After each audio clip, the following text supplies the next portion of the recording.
교회는 하나님이 고안하시고 하나님이 만드신 하나님의 작품입니다. 마치 그 옛날 온 세상을 하나님이 물로 심판하실 때 방주가 그랬습니다.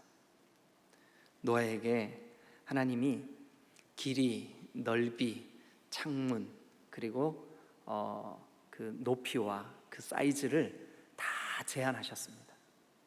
그리고 그렇게 하도록 명령하셨습니다. 노아는 순종했고 그 방주는 세상의 유일한 소망이었습니다. 모든 것이 다 멸망하고 모든 것이 다 초토화될 때 방주만은 살아남았고 그 방주를 통해서 세상에 또 다른 씨앗이 뿌려졌습니다. 이것이 우리가 잘 알고 있는 성경의 역사적인 교훈입니다. 여러분, 이 방주와 교회의 공통점이 뭐냐 하면 방주도 인류의 구원을 위해서 하나님이 고안해 내신 그 심판의 때의 구원의 방주였다면 교회가 그렇습니다. 교회는 예수 그리스도께서 이 땅에 오신 이후에 하나님께서 친히 고안해 내신 하나님의 구원의 방주인 줄로 믿습니다. 할렐루야. 자, 우리 정말 그런가 한번 성경으로 몇 가지를 좀 나눠보도록 하겠습니다. 먼저 히브리서 11장 6절과 7절 같이 한번 앞에 화면이나 또 혹은 가정에 계신 분들 좀 찾으시면 좋겠습니다. 같이 읽겠습니다. 시작. 믿음이 없이는 하나님을 기쁘시게 하지 못하나니 하나님께 나아가는 자는 반드시 그가 계신 것과 또한 그가 자기를 찾는 자들에게 상 주시는 이심을 믿어야 할지니라. 믿음으로 노아는 아직 보이지 않는 일에 경고하심을 받아 경외함으로 방주를 준비하여 그 집을 뭐 했을까요?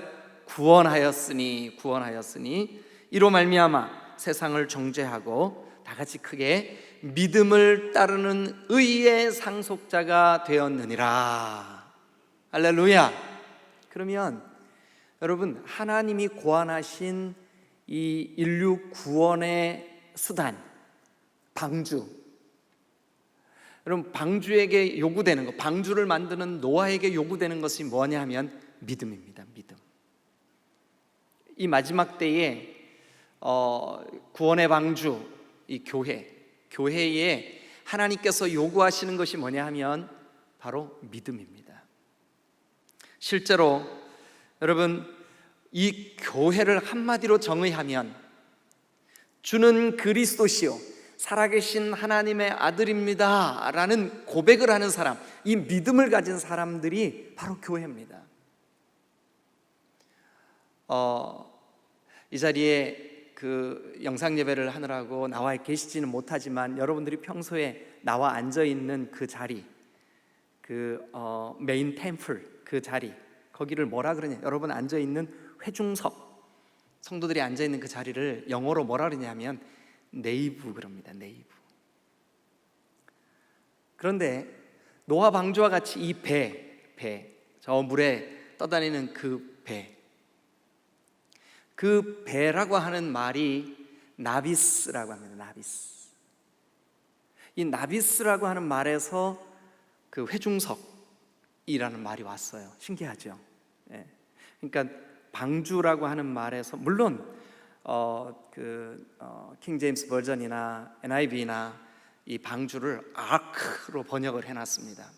그렇지만 이 방주 나비스라고 하는 말에서 유래가 돼서 여러분 앉아 계신 회중석, 메인 템플, 그게 거기서 나온 말이라고요. 여러분, 이렇게 숭고하고 아름다운 교회, 이렇게 하나님이 고안해 내신 예수 그리스도를 구주로, 예수 그리스도를 하나님의 독생하신 아들로 인정하고 영접하고 마음으로 믿는 사람들에 의하여 이렇게 만들어진 교회, 하나님이 고안하신 하나님의 작품, 이 교회. 여러분, 그런데 안타깝게도 이 교회가 근래에 세상으로부터 많은 지탄을 받고 있어요. 지난주만 해도 우리 가까이 있는 파남 장로교회에서 또 확진자들이 나와가지고 주변에 있는 사람들이 걱정을 많이 해요. 서울에 있는 왕성교회, 참 저도 그 교회를 서울에서 사역할 때 무슨 세미나가 있었는지 하여튼 제가 그 교회를 가본 적이 있었어요. 근데 참 건강한 교회예요. 아름다운 교회고 성도들이 아주 충성된 그런 교회예요.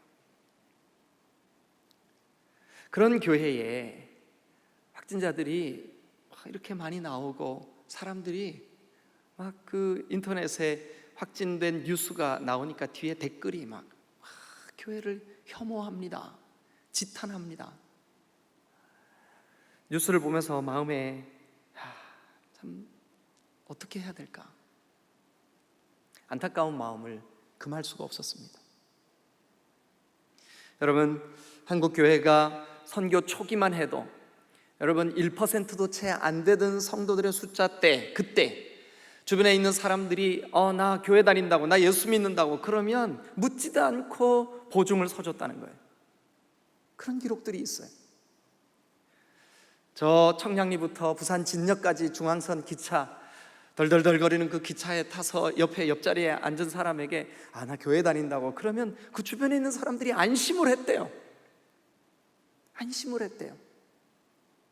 예수 믿는 사람들은 정직한 사람, 예수 믿는 사람들은 순결한 사람, 예수 믿는 사람들은 무엇이든지 마음을 열고 얘기할 수 있는 사람. 여러분, 일제강점기에도 그랬습니다. 예수 믿는 사람들은 조국을 사랑하는 사람, 예수 믿는 사람들은 먹을 것이 궁핍해져도 나라와 민족을 위하여 기도할 줄 아는 사람, 예수 믿는 사람들은 자기의 유익을 구하기보다 교회와 민족의 염려를 더 크게 가지고 있었던 사람. 그래서 민족 대표 33인 가운데 16명이 기독교인들이었어요. 6.25가 끝나고 한국 사회가 가난과 추위에 몸서리칠 때 교회는 거적대기를 바닥에 깔고 눈물로 기도하면서 아기를 등에 업고 손에 붙잡고 아낙네들이 새벽을 깨우며 주님 앞에 달려나와 눈물로 기도했습니다. 그때 병든 자들이 예배당에 나오면 병이 고쳐지는 기적이 일어났습니다. 가난과 시비에 빠져있는 민족의 구석구석마다 소망을 심고 희망을 심는 유일한 기관이 어디였었냐면 교회였었습니다.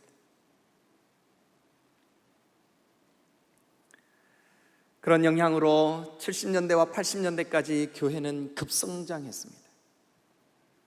그런데 교회의 목회자라고 하는 이 성직이 직장으로 전락을 하기 시작한 때가 바로 이때입니다.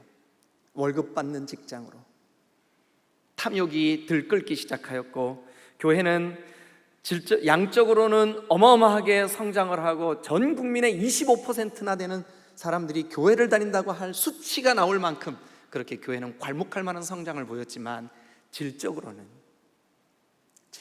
그 수준으로는 바닥을 치기 시작했습니다.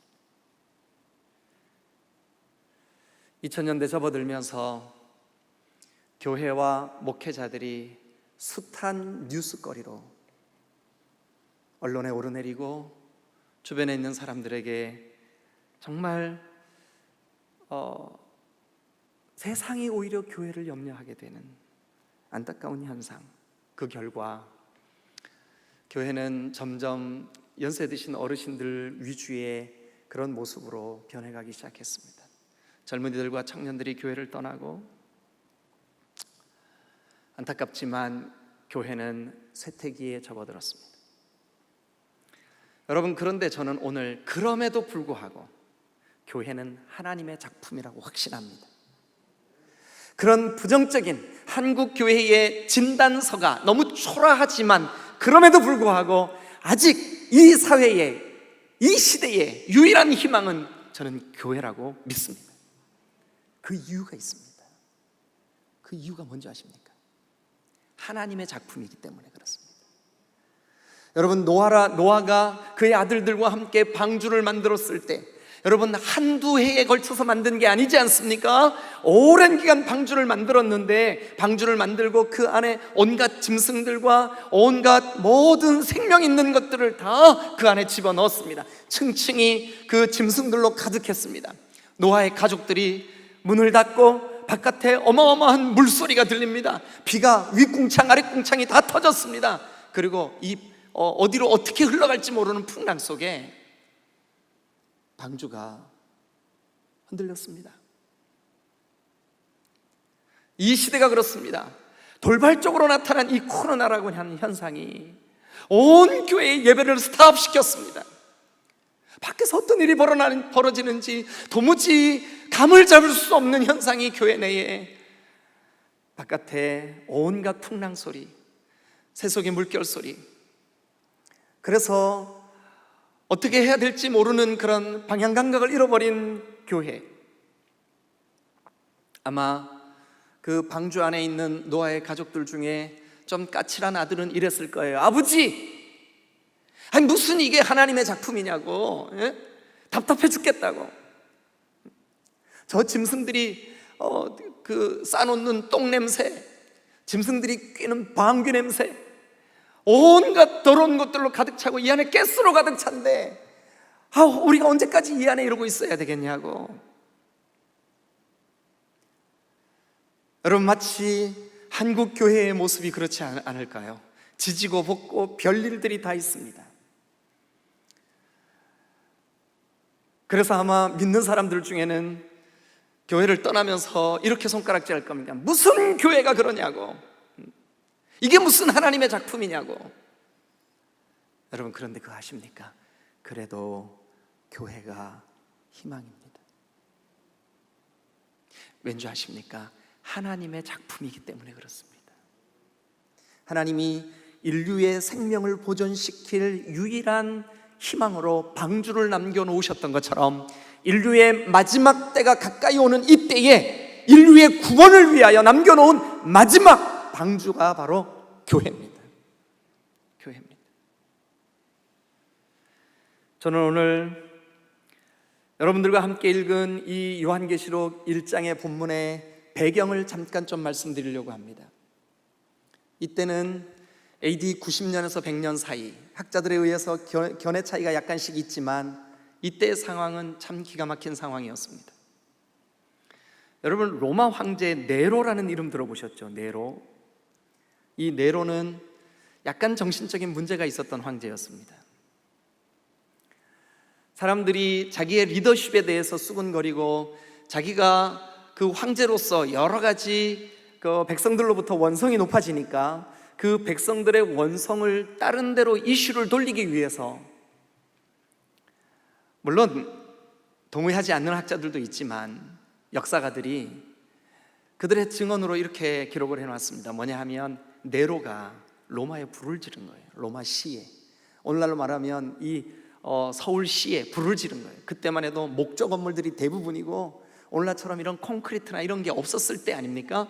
아주 부자들만 그 돌로 집을 짓는 그런 때였었는데, 불을 질렀으니 얼마나 잘 타겠습니까? 집과 집이 전부 다 나무로 연결되어 있으니까 로마의 절반이 불에 탔습니다. 수많은 사람들이 죽었습니다. 그리고 네로가 그의 신하들과 왕궁에 있는 사람들에게 명령을 내립니다. 이 방화에, 이 불에 방화범들이 교회라고 해라.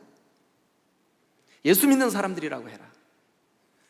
그래서 이 소식이, 이 소문이, 이 거짓 뉴스, 이 가짜 유튜브 뉴스가 삽시간에 온 로마 전체에 다 퍼져버렸습니다. 영문도 모르면서 그 가짜 뉴스에 오염된 로마의 통치 아래에 있었던 사람들이 예수 믿는 사람만 보면 혐오했습니다. 예수 믿는 사람들만 보면 잡아 가뒀습니다. 예수 믿는 사람들만 보면 때렸습니다. 예수 믿는 사람들만 보면 죽였습니다. 어쩔 수 없이 예수 믿는 사람들은 지하 무덤 속에 예배 처소를 마련하고 숨어 들어갔습니다. 그것이 소위 말하는 카타쿰입니다.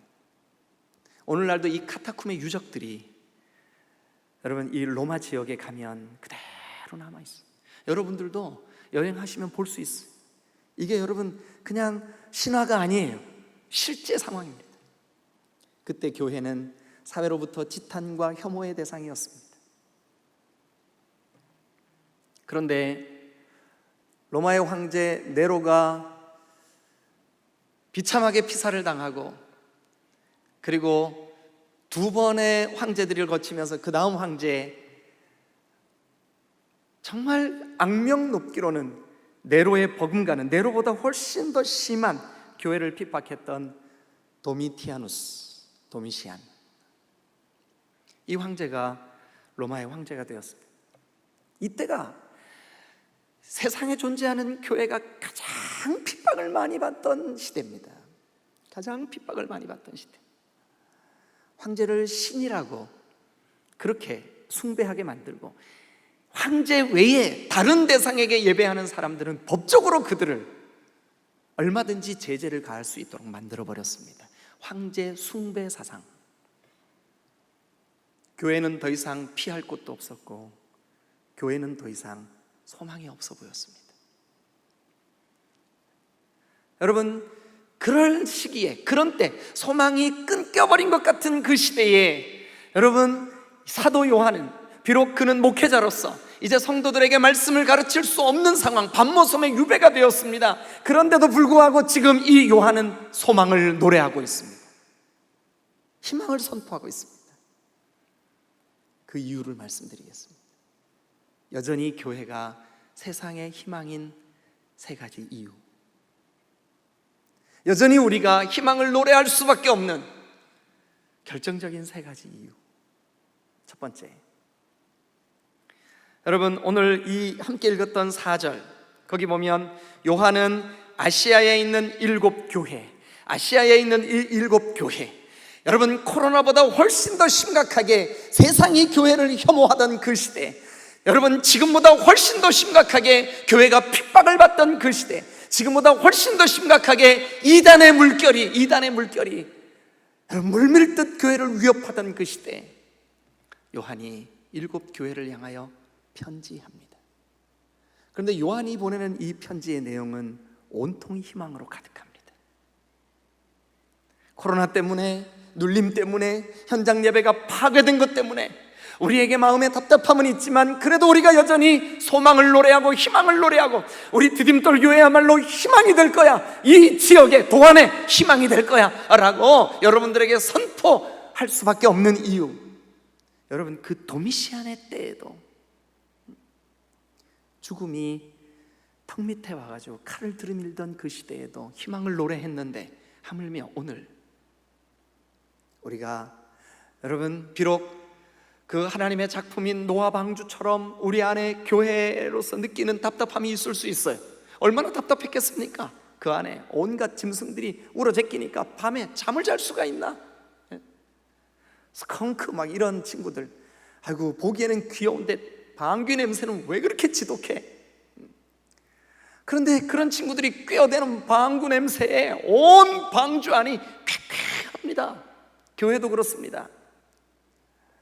여러분, 교회 안에 별 사람들이 다 있습니다. 어떤 사람은 사기치는 사람, 어떤 사람은 거짓말하는 사람, 어떤 사람은 믿음이 전혀 없는 사람, 어떤 사람은 겉으로 타이틀은 목회자요, 장로요, 집사요, 타이틀은 거창한데 그 안에 그리스도 예수의 생명이 전혀 느껴지지 않는 사람, 냄새가 나고 답답하고, 언제까지 우리가 이 방주 안에 복잡거려야 됩니까? 그러나 하나님은 답하십니다. 방주가 유일한 희망이야. 믿으시면 아멘. 저는 오늘 여러분들에게 강력하게, 담대하게, 교회만이 유일한 이 마지막 끝날의 소망인 줄로 믿습니다. 교회만이 희망인, 교회가 희망을 노래해야 되는, 교회가 희망이라고 외쳐야 되는 세 가지 이유가 있습니다. 세 가지 이유가 있습니다. 첫 번째 이유, 교회 안에 있는 복음 때문입니다. 복음 때문입니다. 자, 복음의 내용을 사도 요한은 오늘 이렇게 소개하고 있습니다. 거기 성경 4절에 보면 이제도 계시고 전에도 계셨고, 그러니까 지금 여기, 여러분, 부활하시고 하늘로 승천하신 이후에 안 계신 것 같았지만 지금 여기 우리와 함께 누가 계십니까? 예수 그리스도가 여기 계십니다. 이게 복음입니다. 지금 여기 우리 주 예수님 함께 계시는 줄로 믿습니다. 그런데 그 예수님은 전에도 계셨습니다. 전에 우리가 어둠에 속해 있고 우리가 사탄의 지배 아래 있고 우리가 죄와 짝하고 있을 때 그 죄의 심판을 위하여 목숨을 내어놓던 그 현장에 우리 주님이 거기 계셨습니다. 그리고 계속해서 4절 말씀에 이제도 계시고 전에도 계셨고 복음의 한 국면, 이미 이루어진 복음, 그러나 아직 장차 이루어져야 할 복음. 여러분, 복음의 내용은 단순히 저 십자가에 달리신 예수 그리스도 거기서 끝나는 게 아닙니다. 반드시 이 예수님 하늘로 들리워 올라가신 그대로 다시 오실 줄로 믿습니다. 만약 예수님이 우리가 사는 이 시대에 다시 오신다면 여전히 우리가 교회를 원망하고 혐오하며 손가락질하고 불평하고 교회 내에 속해 있으면서도 우리 자신을 한탄하고 그렇게 주저앉아 있어야 될까요? 다시 오실 주님을 감격스럽게 맞이할 정결하고 신실한 그리스도의 신부로 준비되어야 할까요? 그런데 오늘 이 본문을 정확히 한번 보세요. 전에도 이제도 계시고 전에도 계셨고 그 다음 복음의 미래적인 국면 뭘까요? 장차 오실 이. 장차 오실 이. 저는 복음의 내용 가운데 예수님 반드시 재림하신다, 예수님 반드시 다시 오신다, 이 면이 빠지면 복음이 아니라고 생각합니다. 예수님 장차 반드시 다시 오십니다. 그래서 우리에게 소망이 있습니다. 왜일까요? 이 복음을 깨달은 사람, 복음을 믿는 사람, 복음 안에 있는 사람, 그들을 우리 주님이 구원하시기 위하여, 우리 주님이 구별하시기 위하여, 우리 주님이 영원히 영생을 주시기 위하여 이 땅에 다시 오실 거기 때문에. 교회가 왜 희망을 노래해야 됩니까? 복음이 우리 안에 있기 때문입니다. 사랑하는 여러분, 저와 여러분들이 가지고 있는 이 복음의 국면, 이미 이루어진 십자가에서 우리의 죄가 다 사하여진 이 국면, 또 죽음을 이기시고 부활하신 이 면, 이 복음의 면, 놀랍지 않습니까? 우리도 여러분 죄에 자꾸 끌려다니지 마세요. 죄를 이길 수 있어요. 왜냐하면 그게 복음이니까. 그게 복음이니까. 왜 자꾸 불평하고 원망하는데 끌려다닙니까? 왜 여러분 속에 있는 음란에 끌려다닙니까? 왜 여러분 속에 있는 미움과 다툼에 끌려다닙니까? 복음이 진짜 우리 안에 있다면 이길 수 있습니다. 왜냐하면 예수님이 그 죽음을 이기시고 살아나셨으니까. 여러분, 복음의 미래적인 국면이 있다면 그것은 뭐냐면 장차 다시 오신다는 겁니다. 우리 주 예수 그리스도 장차 다시 오실 줄로 믿습니다. 자, 우리 그 본문을 다시 한번 상기하며 읽읍시다. 이제도 시작. 이제도 계시고 전에도 계셨고 장차 오실 이. 장차 오실 이. 이분이 바로 교회 안에 있기 때문에, 이분이 교회의 주인이시기 때문에 교회는 희망을 노래해야만 합니다. 우리 디딤돌교회 소망이 있습니다. 우리 디딤돌교회가 영혼을 구원하는 구원의 방주가 될 줄로 믿습니다. 왠지 아십니까? 복음이 있으니까. 복음이 있으니까. 예수 그리스도의 생명이 있으니까. 두 번째, 교회가 희망을 노래하고 교회가 희망이 되어야 할 두 번째 이유. 여러분, 우리 6절을 한번 같이 읽겠습니다. 6절 다 같이 읽습니다. 시작. 그의 아버지 하나님을 위하여 우리를 나라와, 그리고 그 뒤에 뭐라 했죠? 삼으신 그에게. 그러니까 나라 삼으신, 하나님을 위하여 하나님의 나라 삼으신 예수 그리스도. 여러분, 하나님의 나라가 여러분들에게 이루어지고 있기 때문에 우리에게는 소망이 있습니다. 교회를 통하여 하나님의 나라가 이루어지고 있고, 저는 지난 3주 혹은 4주 동안 하나님의 나라라고 하는 주제로 계속 설교했습니다. 하나님의 나라. 하나님의 나라는 영토나 눈에 보이는 것이 아니라 하나님의 통치라 그랬습니다. 통치. 여러분, 지난 한 주 하나님의 통치를 받으시며 살으셨습니까? 지금 현재 예배하고 있는 여러분 가정 안에서의 그 삶이 하나님의 통치를 기뻐하고 영접하고 환영하고 즐거워하고 그 주님과 같이 있기를 여러분 사모하고 계십니까? 하나님의 나라가 이루어 주시기를 주님의 이름으로 축원합니다. 여러분, 그런데 우리를 그 하나님 나라 백성 삼으셨기 때문에 우리에게 희망이 있는 거예요. 이걸 삼으신 분이 누구실까요? 내가 원해서 하나님 나라 백성 됐을까요? 아니요. 여기 주어를 정확하게 한번 보십시오. 6절 다시 봅니다. 그의 아버지 하나님을 위하여, 그의 아버지 예수 그리스도의 아버지 하나님을 위하여 그가, 예수 그리스도가, 여러분 문장 구조가 그렇게 되어 있습니다. 그의 아버지 하나님을 위하여 그가 우리를 뭐를 삼으셨을까요? 나라를 삼으셨습니다. 나라를 삼으셨습니다. 그러니까 우리는 그의 나라입니다. 예수 그리스도 때문에 하나님 나라 백성 된 여러분, 우리에게 이루어지고 있는 하나님 나라 때문에 하나님의 통치가 여러분들의 머리끝부터 발끝까지 여러분들을 이끌고 다스리고 있기 때문에 우리는 희망을 노래해야만 합니다. 그리고 희망이 있습니다. 저는 간절한 기도 제목이 하나 있습니다. 하나님, 이 민족의 교회들마다 우리 디딤돌 교회를, 하나님 내 영혼을 내가 목회자이기 이전에 한 명의 그리스도인으로서 예수 그리스도의 다스림을 받게 하여 주옵소서. 하나님의 나라가 있는 한 교회는 희망을 노래할 수 있습니다. 희망이 있습니다. 우리는 연약합니다. 여전히 우리는 부족합니다. 실수하고 넘어집니다. 그러나 우리가 지금 이 순간에도 하나님 나를 다스려 주세요 하고 마음의 문을 열고 영접을 하고 기뻐하고 환영을 하고 예수 그리스도가 나의 주인이시다, 예수 그리스도가 나의 생명이시다, 예수 그리스도가 나를 통치해 주신다, 믿음으로 하나님의 나라를 기뻐하면 여러분들이 교회로서 희망을 노래하게 될 줄로 믿습니다. 세 번째, 교회가 희망을 노래할 수밖에 없는 세 번째 이유, 교회가 노래를 희망해야 될 세 번째 이유, 그게 뭐냐 하면 6절을 다시 한번 보죠. 나라와 뭐를 삼았대요? 제사장을 삼았대. 제사장. 여러분, 우리가 하나님의 제사장들이기 때문에 교회는 희망이 있습니다. 자, 우리가 오늘 이 세 번째 주제가 저는 가장 중요한 한국교회에 지금 시급한 사명이라고 생각을 합니다. 세 번째 주제 뭐냐면 제사장입니다. 우리가 정말 제사장인지 한번 볼까요? 베드로전서 2장 9절, 베드로전서 2장 9절 다 같이 큰 목소리로 읽어주세요. 시작.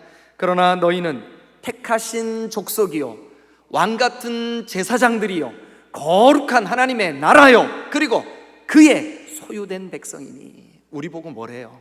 왕같은 제사장이래요. 자, 집에서 예배하시는 분들 가슴에 손을 한번 얹어보세요. 여러분들도 다 가슴에 손을 따라하세요. 나는 하나님의 왕같은 제사장입니다. 믿으시면 아멘. 믿으시면 아멘. 할렐루야. 제가 이스라엘을 간 일이 있었습니다. 이스라엘에서 목사님들과 함께 기독교 유적지, 그러니까 성지, 거기 연구하는 선교사님을 만났습니다. 히브리 대학에서 10년째 박사학위를 받고 그곳에서 연구하면서 이렇게 사역을 감당하는 선교사님이면서 동시에 그 학자이신, 그러니까 이스라엘을 연구하는 학자, 그분이 예루살렘 한가운데 호텔을 잡았어요. 근데 그날이 하필이면 안식일이었어요. 오늘 우리로 하면 토요일이었어요. 토요일. 그래가지고 이제 아침에 일찍 내려와서 식사를 얼른 끝내고 이제 출발을 해야 된다 그래서 이제 식사를 하러 식당에 내려왔는데, 제가 묵고 있는 숙소는 8층인가 13층인가 지금 잘 기억이 안 나는데, 하여튼 제가 아파트 8층 사니까 다 8층처럼 생각이 돼요. 근데 어쨌든 그때 좀 높은 호텔이었었어요. 그래서 이제 거기서 자고 1층에 그 레스토랑이 있었어요. 그래서 이제 식당에 1층에 내려와서 카페도 있고 레스토랑도 있고 그러니까 이제 식사를 했는데, 그 객실로 올라가는 엘리베이터가 두 대가 이렇게 있더라고요. 하나는 짝수층, 하나 홀수층. 그래서 이제 제가 올라가야 될 층 앞에 있는데 그 머리에 뭐 이렇게 이상한 거 이렇게 올려놓고 뭐 이렇게 그 히브리인들이 입는 그 통으로 짠 그 옷을, 두루마리 같은 거를 입고 이 사람들이 안 올라가고 계속 이러고 서 있는 거예요. 이상하다, 왜 안 올라가지? 그래서 제가 이제 갔어요. 그래 가서 버튼을 이렇게 눌렀어요. 그랬더니 이 사람들이 그제서야 엘리베이터를 타는 거예요. 왜냐하면 안식일에 일할 수 없다. 근데 버튼 누르는 것도 일이니까 누가 다른 사람이 와서 해주면 타는 거예요. 그래 이제 그 엘리베이터를 탔어요. 짧은 영어지만 몇 층 가냐고 물었어요, 제가. 그랬더니 그분들이 대답을 했어요. 그래서 거기를 눌러드렸어요. 그랬더니 샬롬 이렇게 인사를 하더라고요. 여러분, 나중에 이제 그 우리를 가이드해 주시는 선교사님이 오셨어요. 그래서 아침에 있었던 에피소드를 얘기를 했어요. 그랬더니 그분이 말씀해 주시는 거예요. 지금도 2000년대인 지금도 이스라엘 백성들의 마음속에 자기들은 세상과 하나님을 연결하는 택한 민족이라는 선민의식이 지금도 있다는 거예요. 지금도. 그래서 그들은 함부로 말하지 않는다는 거예요. 함부로 행동하지 않는다는 거예요. 함부로 보여지지 않는다는 거예요. 그래서 지금도 안식일에는 두려운 마음으로 그 절기를 지키기 위하여 자기를 절제한다는 거예요. 야, 복음도 없는 사람들이, 예수도 모르는 사람들이 지금도 그런다는 거예요. 여러분, 그런데 우리는 복음이 있고 하나님의 나라가 된 우리는 여러분 왕같은 제사장이라고 하는 축복의 그 특권을 부여받은 우리는 어떻습니까? 여러분, 제사장이 뭐 하는 사람인 줄 아십니까? 구약 성경의 제사장들은 하나님과 백성 사이를 오갑니다. 하나님께 나아가서는 이렇게 합니다. 하나님, 내 백성이 이렇게 연약합니다. 내 백성이 이런 죄를 졌습니다. 내 백성이 이렇게 부족합니다. 하나님 좀 용서해 주세요.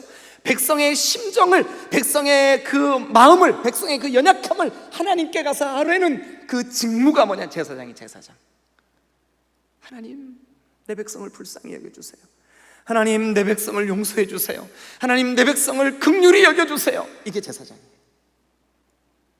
하나님으로부터 하나님의 말씀을 받아가지고 이제 그 하나님의 거룩한 임재가 있는 성소에서 밖으로 나오면 백성들이 기다리고 있어요. 그들에게는 거룩한 제사장이 하나님의 주신 말씀이나 하나님의 뜻을 대변하는, 그러니까 하나님을 나타내는 심볼로스 백성들 앞에 서는 거예요. 그러니까 백성들에게는 하나님의 대변자요, 하나님께는 백성들의 대변자. 이게 누구냐 하면 제사장이에요. 그런데 오늘 이 베드로전서 2장 9절을 다시 한번 읽어볼까요? 여러분, 이 성경 말씀이 우리에게 특권이면서 동시에 책임입니다. 다 같이 시작. 그러나 너희는 택하신 족속 왕같은 제사장들이요 거룩한 나라요 그의 소유된 백성이니. 그러면 도안에 사는 사람들이 우리 교회를 보면서 뭐를 느껴야 우리가 제사장 직무 잘 감당하는 걸까요? 하나님 정말 살아계시는구나. 여러분들의 아파트 같은 통로에 사는 사람들이, 여러분 이웃집 사람들이, 여러분 직장의 동료들이 여러분들을 보면서 뭐를 느껴야 될까? 저분처럼 살면 하나님이 복을 주시겠구나. 나도 저분처럼 좀 살고 싶구나. 그런데 어찌된 영문인지 거룩한 제사장들이 오히려 세상이 걱정해. 아이고, 어찌했을까? 저분 교회 다니면서 왜 저렇게 거짓말하고 사기치고, 왜 저렇게 욕심에 찌들어 있고, 왜 저럴까? 세상 사람들이 우리를 염려해. 사랑하는 여러분, 하나님께서 오늘 이 요한 사도를 통하여 정말 극한의 혐오의 대상이 되고 있는 그 시대에 교회를 향하여 희망의 메시지를, 희망의 편지를 보내고 있습니다. 그게 계시록입니다. 계시록은 두려움이나 공포를 조장하는 성경이 아닙니다. 언젠가 기회가 되면 제가 계시록을 시리즈로 여러분들에게 설교를 한번 하겠습니다. 계시록은 희망의 메시지입니다. 계시록은 위로의 메시지입니다. 그런데 그 위로의 메시지의 서론에 세 가지 이유 때문에 교회는 희망을 노래할 수 있다. 교회가 희망이다. 첫 번째는 복음이 있기 때문입니다. 두 번째는 하나님 나라가 되었기 때문입니다. 세 번째는 세상과 하나님 사이를 중보할 수 있는 제사장이기 때문에 그렇습니다. 그래서 우리는 희망이 있는 겁니다. 희망을 노래해야 합니다. 진지하게 이 한 주제 한 주제를 여러분 고민해 보시기를 주님의 이름으로 축원합니다. 기도하시겠습니다.